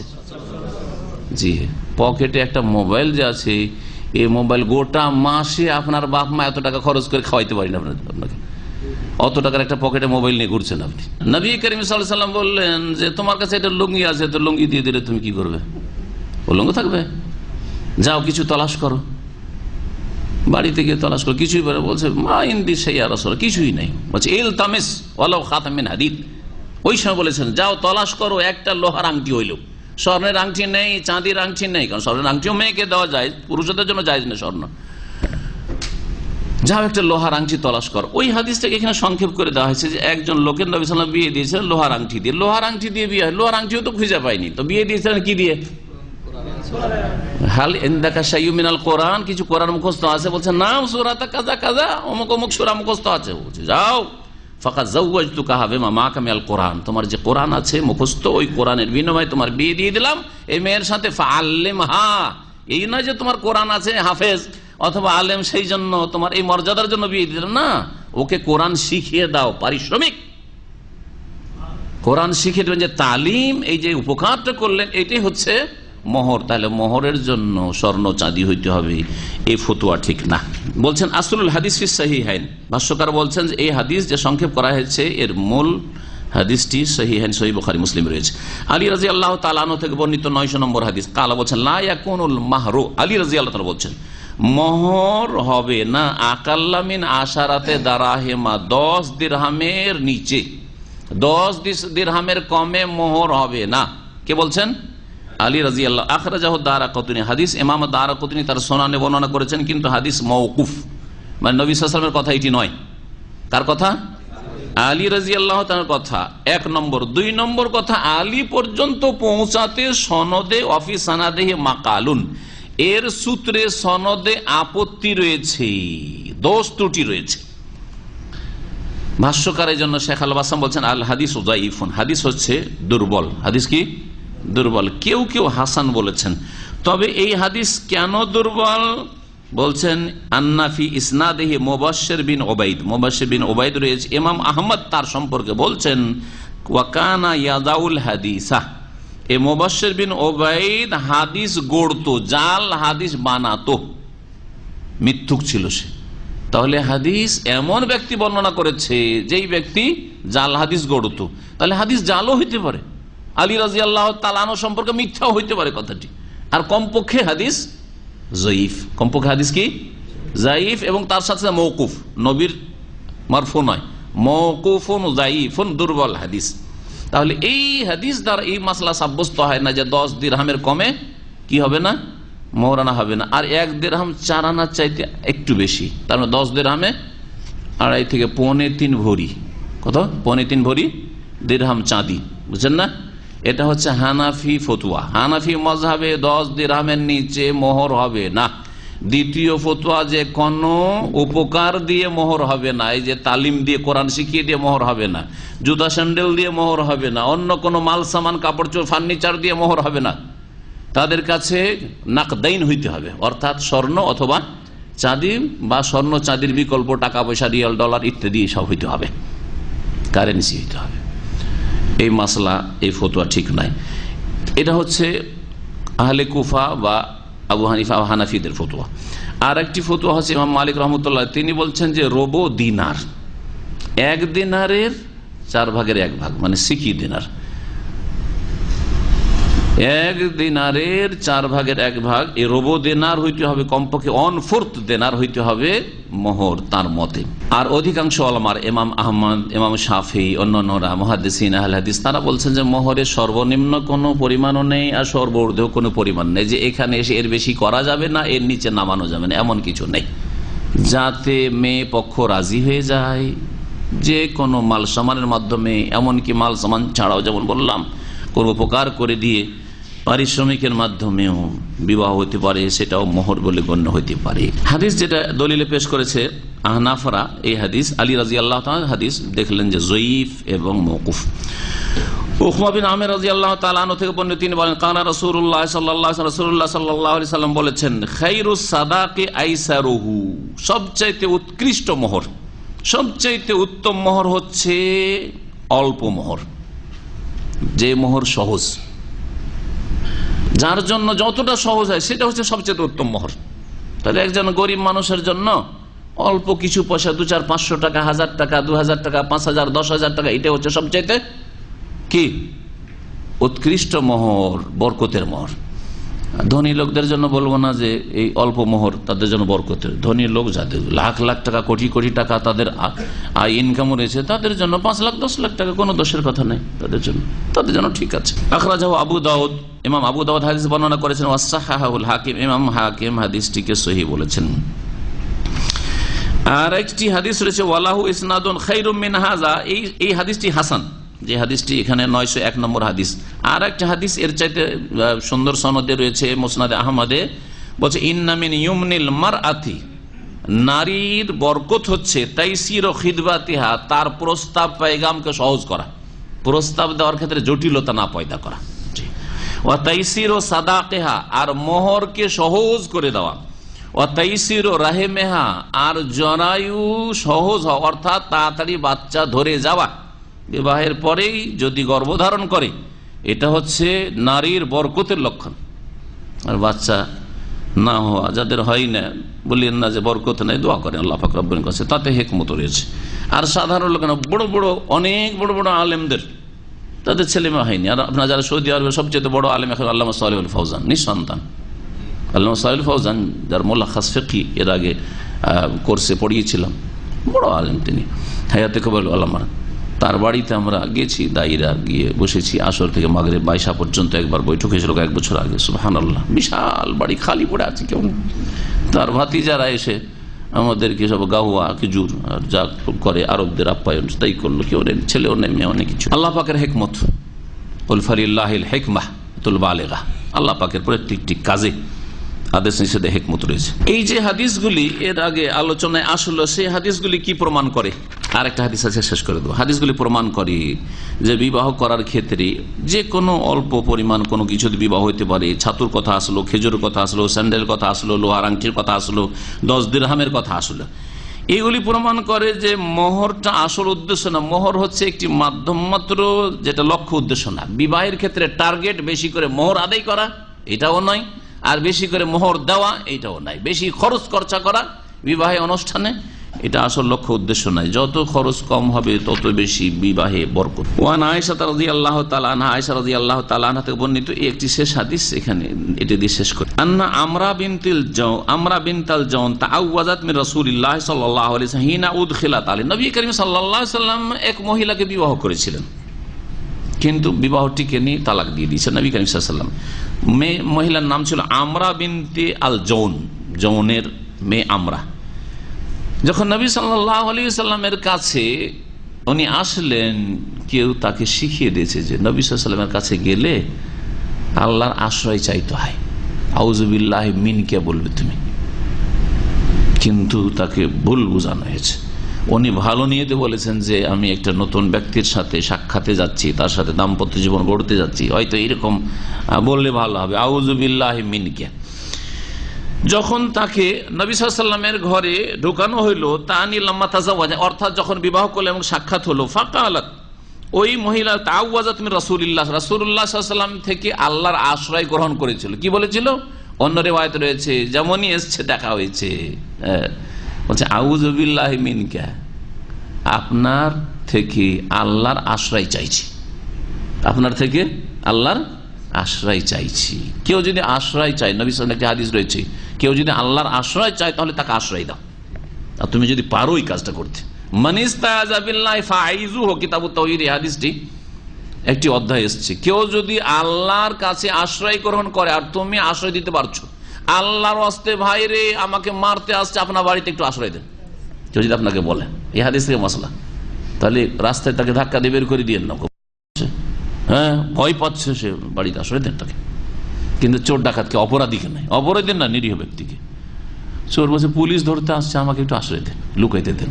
আর এগুলি করে আমাদের দেশের লোকেরা, খুনিকে লুকিয়ে রাখে। জবাইলে এক লোক এক বাঙালি খুন করেছিল, আজকে 12-13 বছর আগে এক বাঙালি আরেক বাঙালিকে খুন করেছে। তো যে বাঙালি খুন করেছে সে ছিল হিন্দু, পরে এইখানে দামাম জেলে মুসলমান হয়েছিল। জানি না আল্লাহ তার ইসলাম যে কেমন, তার আবার আত্মীয় স্বজন ত্রিপুরায়, কিন্তু বাংলাদেশে পাসপোর্টে ছিল, 5-7 বছর জেলে ছিল। এখানে এসে কোন বাংলাদেশের এই দাওয়াসের এই মহল্লাতে ওর কাছে আশ্রয় চেয়েছে, তার বন্ধু আশ্রয় দিয়েছে, থেকেছে 1-2 দিন, তারপরে ধরা খেয়েছে, ছেলে ধরা খেয়েছে। এটা জায়েজ? হারাম। কোন অপরাধীকে আশ্রয় দেওয়া হারাম, যে কোনো অপরাধী কে আশ্রয় দেওয়া হারাম, কখনো আশ্রয় দেবেন না, যদিও আপনার আপনজন হোক না কেন। জি, পুলিশের হাতে উঠিয়ে দেন। ফাকালা, তখন নবী করিম সাল্লাল্লাহু আলাইহি ওয়াসাল্লাম বললেন, লাকাদ উযতে বিআযিম, অন্য রিওয়ায়াতে রয়েছে লাকাদ উযতে বিআযিমিন, তুমি মহান সত্তার আশ্রয় গ্রহণ করেছো, বিআযিমিন। আর এখানে লাকাদ উযতে বিমুআযিন, আসল যিনি আশ্রয় স্থল তার আশ্রয় গ্রহণ করেছো। আশ্রয় স্থল কে? আল্লাহ পাক রব্বুল আলামিন আশ্রয় স্থল আসলে। তো তার যখন আশ্রয় গ্রহণ করেছো, তাহলে তোমাকে আমার কাছে রাখা ঠিক হবে না, তোমাকে আশ্রয় দিতে হবে। ফাতাল্লাকাহা, সুতরাং নবী সাল্লাল্লাহু আলাইহি ওয়াসাল্লাম কি করলেন? তালাক দিয়ে দিলেন। ও আমারা ওসামাকে নির্দেশ দিলেন, ইউমাত্তি ওয়াহাবে সালাসাতে আসওয়াব, একে 3টি কাপড় মাতা হিসাবে দিয়ে দাও, উপঢৌকন হিসাবে দিয়ে দাও। দেখা সাক্ষাৎ হয়নি, মেলামেশা হয়নি, নির্জনতা অবলম্বন হয়নি, দেখা হইতেই আউযু বিল্লাহি মিনকা বলে দিয়েছে মহিলা। তো এই ক্ষেত্রে আল্লাহ রাব্বুল আলামিনের কোরআনে কারিমে আয়াত রয়েছে, সূরা বাকারা আয়াত নম্বর 241, তাতে বলেছে ওয়ালিল মুতাল্লাকাতি মাতাউম বিল মারুফ, তালাক প্রাপ্তদের জন্য সদাচরণের সাথে মাতা রয়েছে, মানে কিছু মাল সামান দেওয়ার বিধান রয়েছে। মাতা মানে কিছু সাজ সরঞ্জাম, কিছু উপঢৌকন, হ্যাঁ, তার মনের শান্তির জন্য, যে এর সাথে যদিও আমার দাম্পত্য জীবন চলল না, এর ঘরে থাকতে পারলাম না, কিন্তু আপনার ভালো ব্যবহারটা স্মরণে রাখবে। এই জন্য তালাক দিল, আমাদের দেশের মূর্খরা তালাক দেয়, যার ফলে তালাক দেয় তো লাত জুতা মেরে, গালমন্দ করে, আর মানহানি করে, আর সমস্ত মানসিক শারীরিক টর্চার করে তালাক দেয়। এটা শরীয়ত নয়। শরীয়ত কি বলছে? তালাক দাও ফাইমসাকুন বিমারুফিন আও তাসরিহুন বিইহসান, রাখলেও ভালো করে রাখো, আর না হলে তালাক দিলেও এহসানের সাথে, সদাচরণের সাথে তালাক দাও। তাসরিহুন ছাড়ো, বেইহসান সৎ ব্যবহারের সাথে। 2 নম্বর কথা, তালাক যখন দিচ্ছ তখন তাকে কিছু উপঢৌকন দিয়ে দাও, বাড়ি থেকে কিছু মাল সামান দিয়ে দেন, কিছু টাকা পয়সা দিয়ে দেন, কিছু কাপড় চোপড় দিয়ে দেন, আরো কিছু কিছু অলংকার দিয়ে দেন, যে যতটা পারেন। এটা হচ্ছে শরীয়তের বিধান, কোরআন কারীমের আয়াত। ওয়ালিল মুতাল্লাকাতে, তালাক প্রাপ্তদের জন্য মাতাউন, মাল সামানের হক রয়েছে, বিল মারুফ, সৎ ব্যবহারের সাথে, হাক্কান আলাল মুত্তাকিন, আল্লাহ ভীরুদের ওপর এটি হচ্ছে হক। অর্থাৎ যারা আল্লাহকে ভয় করে, মুত্তাকি পরহেজগার, তারা স্ত্রীকে তালাক দিলে কিছু উপঢৌকন, হাদিয়া, গিফট দিয়ে দিবে, উপহার দিয়ে দিবে, তাকওয়ার দাবি। তো নবী করিম সাল্লাল্লাহু আলাইহি ওয়াসাল্লাম 3টি কাপড় ওসামা বিন যায়েদকে বললেন যে দিয়ে দাও। আখরাজু ইবনে মাজাহ, হাদিস ইমাম ইবনে মাজাহ বর্ণনা করেছেন। এর সনদে একজন বর্ণনাকারী রয়েছে পরিত্যক্ত, মাতরুক, আর মাতরুক ব্যক্তি অত্যন্ত দুর্বল, যার ফলে হাদিসকে মুনকার বা খুব দুর্বল, যায়িফুন জিদ্দান বলা হয়। ওয়া আসলুল কিসসাতি ফিস সহিহ, কিন্তু এর ঘটনার মূল বিষয়টি সহিহ বুখারীতে রয়েছে, মিন হাদিস আবু ওসাইদ আস-সাঈদী, আবু ওসাইদ সাঈদী রাদিয়াল্লাহু তাআলা আনহু বর্ণিত। তার মানে ঘটনার মূলটা সহিহ হাদিস দ্বারা প্রমাণিত। আর এই যে লম্বা যে বাক্যগুলি আসলো, এই হাদিসের সনদ অত্যন্ত দুর্বল। নবী করিম সাল্লাল্লাহু আলাইহি ওয়াসাল্লাম আল্লাহ পাক রব্বুল আলমিনের বিধান আমল করেছেন। এই ক্ষেত্রে তালাক দেওয়া, তালাক নবী সাল্লাল্লাহু আলাইহি ওয়াসাল্লাম দিয়েছেন। যদি তালাক নবী না দিতেন তো আরো দোষের কথা মনে করা হয়তো, কারণ আমার দেশের লোকেরা তালাক দেওয়াকে বড় আইব, বড় দোষের কথা মনে করে। জি, এটা আলেম মানুষ যদি তালাক দিয়ে দেয় তোর কোনো সমাজে মান মর্যাদা থাকে না। একটা সম্ভ্রান্ত লোক তালাক দিলে বংশে কোনো মান মর্যাদা থাকে না। নবী করিম সাল্লাল্লাহু আলাইহি ওয়াসাল্লামের মাধ্যমে আল্লাহ পাক তালাক করেছেন, যাতে করে তালাকটা একটা প্রয়োজন, যখন প্রয়োজন হবে তখন তালাক দিলে কোনো দোষের কথা নাই।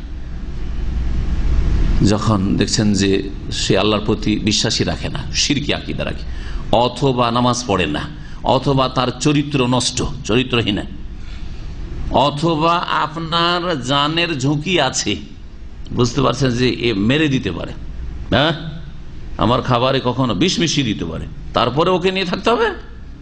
এগুলো হচ্ছে তালাকের ক্ষেত্র। তালাকের ক্ষেত্র এই নয় যে আমার স্ত্রীকে বলেছিলাম যে তুই আমার হুকুম ছাড়া তোর বাবার বাড়ি যাবি না, আর চলে গেছে, সেজন্য দিলাম টেলিফোনে তালাক।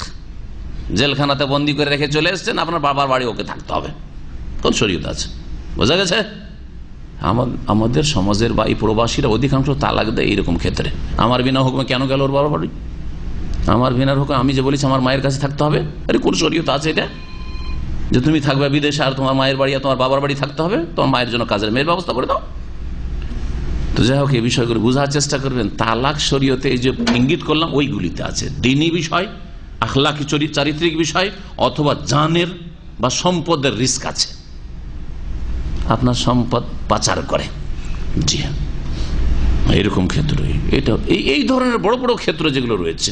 আর ছোটখাটো বিষয়, নামাজ পড়তে চাই না, রোজা রাখতে চাই না, ফরজ ওয়াজিব আদায় করতে চাই না, হারাম থেকে বাঁচতে চাই না, জি এমন বেহায়া যে আপনি বাড়িতে না থাকলে যাকে তাকে বাড়িতে ঢুকায় দেয়, গল্প করে, হ্যাঁ এগুলো অপরাধ। সংশোধনের চেষ্টা করতে হবে।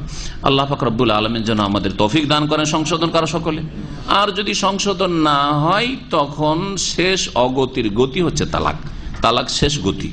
আল্লাহ পাক রব্বুল আলামিন আমাদের সার্বিক জীবনে যেন কল্যাণ দান করেন। আল্লাহ পাক রব্বুল আলামিন আমাদের জীবনকে বরকতপূর্ণ করেন। যারা বিবাহ করেছেন তাদের বৈবাহিক জীবনে বরকত দান করেন। যাদের ছেলে মেয়ে হয়নি আল্লাহ পাক নেক সন্তান যেন দান করেন। যাদের ছেলে মেয়ে হয়েছে আল্লাহ তাদেরকে যেন নেক করেন। আর আল্লাহ পাক রব্বুল আলামিন ওই সব ভাইদের যেন দোয়া করি যারা বিবাহ এখনো করেন, তাদেরকে বিবাহ করার জন্য দ্রুত তৌফিক দান করেন। আল্লাহ পাক আমাদের দুনিয়া আখিরাতে সার্বিক কল্যাণ দান করেন। সাল্লাল্লাহু আলা নবিয়িনা মুহাম্মদ ওয়া আলা আলিহি ওয়া সাহবিহি।